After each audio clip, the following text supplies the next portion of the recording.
Merci Madame la Présidente. Alors bon, je crois que nous sommes tous d'accord, l'aquaculture est un secteur stratégique. Et faire connaître le travail de nos aquaculteurs auprès du grand public, bon, je pense que c'est une bonne idée, mais je pense même d'ailleurs que c'est une nécessité. Néanmoins, je ne pense pas qu'une campagne de communication, aussi bonne soit-elle, n'a de sens sans une stratégie basée sur des faits. Alors le réseautage, le virtuel, c'est bien, les influenceurs. D'ailleurs, merci pour votre proposition. Je pense que nous aurions d'ailleurs plus intérêt en tant que représentants du peuple à aller à la rencontre de nos pêcheurs sur le terrain plutôt que de rester sur Bruxelles.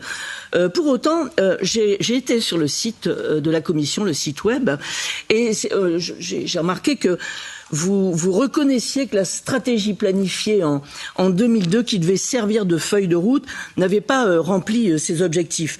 On n'observe aucune augmentation de la production.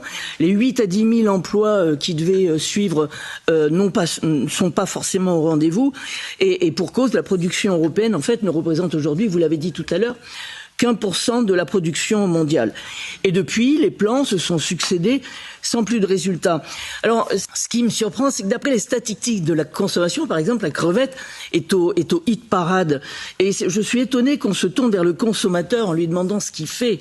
Moi, je pense qu'aujourd'hui, la filière, elle a besoin d'une véritable prise en compte de la problématique de la pollution terrestre, de l'acidification des océans, de la concurrence déloyale des pays tiers avec les importations qui sont imposées à cette filière.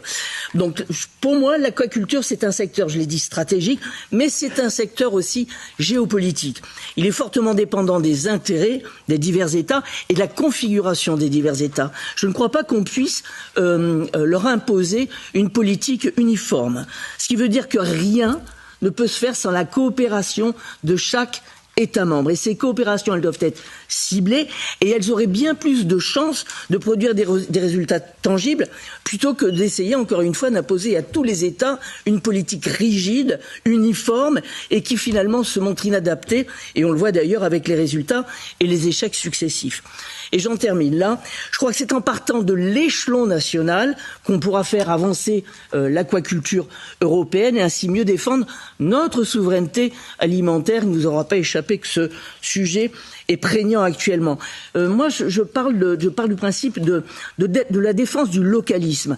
Et le localisme, c'est plus de la politique, c'est pas du circuit court ou du refermement sur soi. C'est la voie du bon sens, c'est la voie du réel. C'est la voie, je pense, que nous devrions suivre.